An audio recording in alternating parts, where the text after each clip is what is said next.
When you think of Britain, you think of the Mini. The Beatles had them. It conquered Monte Carlo, it tore through Turin in The Italian Job. And more than 5 million original Minis were built, more than any other British car in history. This tiny box on wheels became a symbol of everything Britain liked to believe about itself. Clever, defiant, inventive. A car so small it looked almost ridiculous, yet so good it embarrassed machines twice its size. It changed the way the world built small cars. It became a fashion icon, a racing hero, and one of the most recognizable shapes ever put on four wheels. But behind this national hero was a story so strange it barely sounds real. Because while Britain was celebrating the Mini, Ford bought one, stripped it down to the last bolt, and came to a brutal conclusion. BMC may have been losing around £30 on every car it sold, millions of Minis, millions of possible losses. So how did Britain's most beloved car become the most successful failure in British history? To answer that, we need to go back to a Britain that was running out of fuel and running out of patience. In the late 1950s, Britain had a problem. Not a glamorous problem, not a racing problem, a fuel problem. The Suez Crisis had disrupted oil supplies, petrol rationing returned. And British drivers suddenly needed cars that used almost nothing. Sales of small cars surged. And onto British roads came a wave of strange little imports from Germany and Italy. Bubble cars, BMW Isettas, Messerschmitts, tiny machines with motorcycle engines, plastic-looking windows, and barely enough room for a driver, a passenger, and their dignity. They were cheap, they were frugal, and they were selling. To Sir Leonard Lord, chairman of the British Motor Corporation, they were an insult. Britain had built aircraft, tanks, liners, and some of the finest cars in the world. Now its drivers were climbing through the front of what looked like glorified scooters with roofs. Lord wanted a proper British answer, not a toy, not a bubble, a real car, small enough to beat the imports on fuel, cheap enough for ordinary families, but spacious, capable, and civilized enough to make people forget bubble cars had ever existed. That task landed with Alec Issigonis. Issigonis was not a committee man. He had little patience for market research, fashionable styling, or people telling him something could not be done. One of his best-known lines was, "A camel is a horse designed by committee." That tells you almost everything. He was brilliant, stubborn, completely convinced that engineering could solve problems everyone else had accepted. And the Mini was his answer. The challenge was absurd. Build a car under 10 feet long, give it 4 seats, 4 wheels, a 4-cylinder engine, good fuel economy, enough luggage space to be useful, and make it cheap enough to sell in huge numbers. Most small cars made passengers fit around the machinery. Issigonis did the opposite. He turned the engine sideways, put the gearbox underneath it, sent power to the front wheels, then pushed the tiny wheels right out to the corners. Suddenly, the mechanical parts took up less room. The people got the rest. That was the Mini's real magic. It was not tiny because it sacrificed everything. It was tiny because it used space better than almost anything that came before it. A Mini was barely 10 feet long, but it could carry 4 adults. It could take a family on holiday. It could dart through traffic. And because its wheels sat right at the edges of the car, it handled like nothing else in its class. The Mini was not designed to be cute, it was designed to be clever. When it arrived in 1959, it looked like nothing Britain had seen before. No huge grille, no long bonnet, no American chrome, no attempt to pretend it was bigger than it was, just a tiny upright box with the confidence to say, "This is enough." At first, some people did not know what to make of it. Then they drove it, and that changed everything. Because the Mini did not feel like an economy car, it felt alive. The steering was sharp, the car was light, the wheels were planted at the corners. It changed direction with an eagerness that made bigger cars feel slow, clumsy, and old-fashioned. Britain had wanted an alternative to bubble cars. Instead, it got a new idea of what a car could be, but there was a warning hidden inside that brilliance. The Mini was astonishingly cheap. Ford's Anglia was a simpler car in almost every important way: conventional engine layout, conventional rear-wheel drive, conventional construction. Yet the Anglia sold for around £589. The Mini launched at around £496, £93 cheaper. A more advanced car sold for less money. At the time, that looked like a victory. Later, it would look like a warning. The Mini was supposed to save Britain from bubble cars. Instead, it became much bigger than that. It became a British obsession. There are cars people buy because they need transport.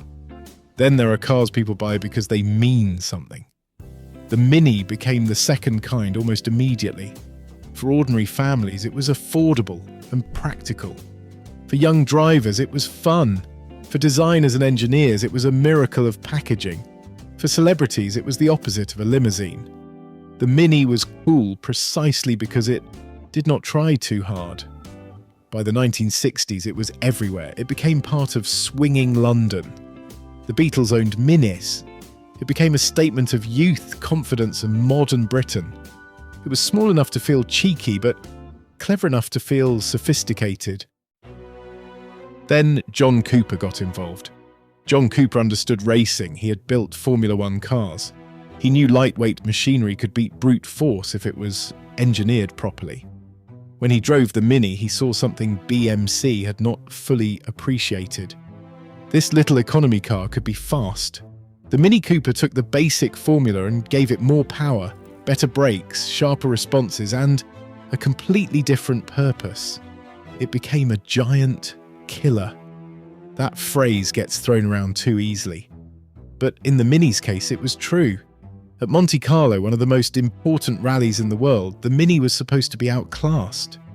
It was tiny. It was cheap. It had a modest engine. It was competing against bigger, more powerful, better funded machinery. Then Paddy Hopkirk won the Monte Carlo Rally in 1964. The Mini won again in 1965 and again in 1967. Every victory made the myth bigger. A little British family car was beating Europe's finest machinery in the snow, on mountain roads under the biggest pressure motorsport could provide. The Mini was no longer just clever, it was heroic. Britain loved an underdog, and the Mini was the perfect underdog. Small, scrappy, brilliantly engineered, and apparently capable of humiliating anything arrogant enough to underestimate it. Then came the Italian job. 3 Minis, red, white and blue, charging through Turin, downstairs, through Suez, across rooftops and into British film history. It was not just a film appearance, it was the Mini becoming a national symbol. The car had beaten bubble cars. It had beaten rivals on price. It had beaten bigger cars in rallying. And now it had become part of British popular culture. It was everywhere. By the end of its original production life, more than 5 million Minis had been built. It became the most produced British car ever. Its basic layout influenced nearly every small hatchback that followed. Front-wheel drive, transverse engine, wheels at the corners, maximum space from minimum footprint. The modern small car exists because the Mini showed everyone else how to do it. But this is where the story turns. Because the Mini's success made it very difficult to see the danger. A full factory looks like success. Long waiting lists look like success. Millions of cars sold look like success. Monte Carlo trophies look like success. The Beatles, the Italian job, and a whole country falling in love with your product. What could possibly be wrong with that? Ford thought it knew. Ford had a problem of its own. The Mini was undercutting its Anglia. Ford had spent decades understanding mass production, cost control, and how to make money from ordinary cars. Then BMC came along with a more sophisticated machine, sold it cheaper, and started winning the public. Ford needed to know how, so it bought a Mini. Then it took it apart, not casually. Ford stripped the Mini down to the spot welds. Every component was examined, every process was costed. Every piece of clever engineering was turned into a number. Ford's team wanted to answer one simple question. How can BMC build this car for £496? Their answer was unsettling. Ford concluded that BMC could not. According to Ford's cost analysis, the Mini was losing around £30 per car in 1960. That was a serious figure. £30 was roughly 6% of the Mini's retail price. Ford believed BMC was selling the Mini for less than it cost to build. And Ford did not just run the calculation once. The story goes that it was checked again at another Ford facility. Same result. The Mini looked like a masterpiece of design. But on Ford's spreadsheet, it looked like a financial trap. And then comes the strangest part. According to later accounts from Ford figures involved, Ford told BMC what it had found. The message was simple. Your car is too cheap. You can raise the price. You will not lose sales. But if you keep building it like this, you are going to hurt yourselves. BMC allegedly did not believe them. From BMC's point of view, why would they? The Mini was selling, the public loved it. It was beating Ford in the small car market. The factories were busy, the car was becoming a national icon. A rival telling you to make your product more expensive is not advice you rush to take. But Ford had seen something BMC struggled to confront. The Mini had been engineered with extraordinary ambition. It had a compact transverse drivetrain, a complex layout for its price point, labor-intensive production, and a selling price designed to make it irresistible. That combination is powerful for customers. It can be dangerous for a company if costs are not under control.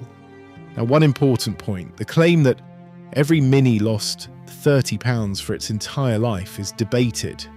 As Mini production increased, costs came down. The car brought customers into dealerships, it generated spare parts sales, it supported exports. And the true profitability of a car is never as simple as one rival company's teardown calculation.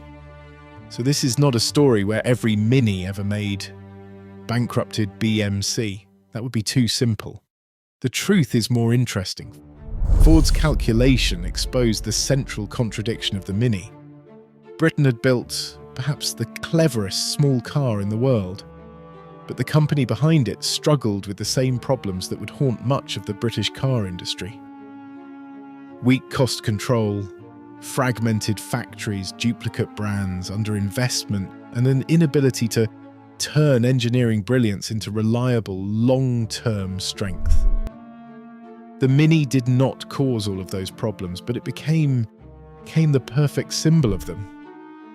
Because the Mini was a success nobody could argue with, and that is exactly why it was so dangerous. Success can hide weakness. If the order books are full, nobody wants to hear about margins. If the public is cheering, nobody wants to hear about costings. If a tiny British car is winning Monte Carlo, nobody wants to hear that the company making it may be bleeding cash. The Mini became Britain's greatest automotive achievement. But it also showed how a company can win in public while losing in private, and the rest of the world was watching. Other manufacturers learned from Issigonis' layout. They took the Mini's lessons, front-wheel drive, transverse engines, compact packaging, and built their own versions. But many of them built those cars with newer factories, more efficient systems, clearer product planning, and stronger cost discipline. Britain invented the formula. Other countries often made the money. That is the tragedy of the Mini. Not that it was a bad car. Quite the opposite. The Mini was so good that it made the weakness behind it harder to see. It became the car Britain pointed to when it wanted to prove how clever it was. And it became the car that showed cleverness on its own was not enough. The Mini did everything it was supposed to do. It gave Britain a proper alternative to bubble cars. It made small cars exciting. It beat bigger rivals in rallying. It became a fashion icon, a film star, and a symbol of Britain itself. It changed automotive design forever. So the Mini was never a failure. The failure was what Britain did or failed to do with that success. Whether Ford's £30 calculation was perfectly right or not, it identified a real danger. BMC had created a masterpiece, priced it like a bargain, and placed it inside an industry that was not built to protect its own genius. That is why the Mini remains such a powerful symbol. It is Britain at its best, ingenious, defiant, uncompromising. But it is also a reminder that making something brilliant is only half the job. You have to know how to keep it alive. The original Mini came in dozens of forms, from the early Austin 7 and Morris Mini Minor to the Cooper S, Clubman, Traveller, and the final Rover-built cars. So tell me in the comments, which Mini would you own? And if you enjoy the stories behind Britain's greatest cars and the decisions that nearly ruined them, subscribe for more.